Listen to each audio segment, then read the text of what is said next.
প্রতীক বরাদ্দের আরো খবর নিয়ে আমাদের সাথে যোগ দিচ্ছেন সহকর্মী সবুজ মাহমুদ। সবুজ, এরই মধ্যে নির্বাচন কমিশন প্রতীক বরাদ্দ শুরু করেছে, এই বিষয়ে কি তথ্য আছে আপনার কাছে? মৌটুসী, এই ঢাকার 13টি আসনের যে প্রতীক বরাদ্দ সেটি এই সেগুনবাগিচার রিটার্নিং অফিসারের কার্যালয় থেকে হচ্ছে। সকাল 9টা থেকে শুরু হয়েছে। এখানে আপনাকে বলে রাখি, নির্বাচনের যে গণপ্রতিনিধিত্ব যে বিধি 1972 সালের যে আদেশ, সেখান থেকে কিন্তু বলা হয়েছে যে নির্বাচনের যে প্রতীক বরাদ্দ সেটি দুইভাবে করা যেতে পারে।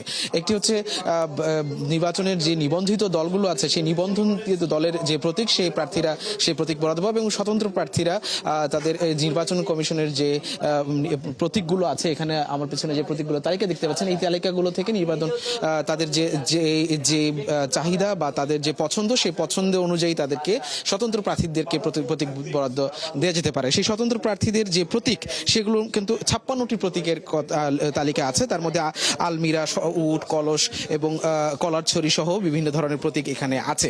আমার সামনে দেখতে পাচ্ছি মাকসুদুর রহমান, উনি ঢাকা 7 আসনের একজন প্রার্থী। উনি মুক্তিজোট নামে যে দল সেটি আছে, সে তার প্রতীক হচ্ছে ছড়ি, এবং আরো একজন আছেন, তিনিও ছড়ি প্রতীকে আছেন। এবং এই ছড়ি প্রতীকের প্রার্থীরা এখানে ইতিমধ্যে প্রতীক বরাদ্দ পেয়ে ঢাকা 5 আসন এবং ঢাকা 4 আসন এবং ঢাকা 7 আসনের যারা এই প্রতীকের বরাদ্দ পেয়েছে তারা আছেন এখানে।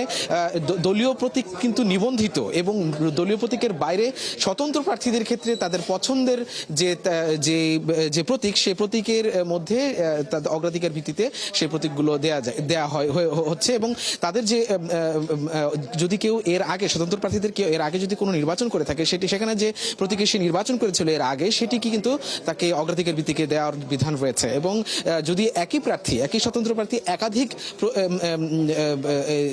একই প্রতীক একাধিক স্বতন্ত্র প্রার্থী দাবি করে থাকে, সেক্ষেত্রে লটারির বিধানও রয়েছে। তো আজকে অপরাহ্ন 3টা পর্যন্ত এই প্রতীক বরাদ্দ কার্যক্রম এই সেগুনবাগিচা কার্যালয়ে এসে চলবে। এবং এখানে কিন্তু ভেতরে যারা প্রতীক বরাদ্দ নিতে যাচ্ছে তাদের কিন্তু যেতে দেওয়া হচ্ছে না। এখানে প্রার্থী সহ তার সাথে 2 জন মাত্র কেবল দিতে পারছে, এবং বাইরে যাদের সাথে যারা আসছেন তারা বাইরে থাকছেন। এবং প্রার্থীরা এই প্রতীক বরাদ্দ পেয়ে অনেকে আমাদের কাছে সন্তোষ প্রকাশ করেছেন। নির্বাচনের যে প্রত্যাশা তারা সেটা ব্যক্ত করছেন যে আগামীকালকে থেকে তারা তাদের প্রচারণা শুরু করতে পারবে, এবং তাতে তারা আসলে এই সন্তোষ আসছে। এবং যেমনটা বলছিলাম যে আজকে 21 তারিখ প্রতীক বরাদ্দ দেওয়া হবে এবং আগামীকাল থেকে প্রচারণা শুরু হবে।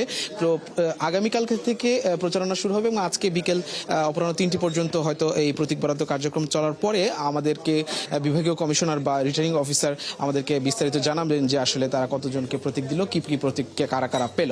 এই হচ্ছে সেগুনবাগিচা রিটার্নিং অফিস থেকে সবশেষ। ধন্যবাদ সবুজ আপনাকে। নির্বাচনী প্রতীক বরাদ্দের খবর জানাচ্ছিলেন সহকর্মী সবুজ মাহমুদ।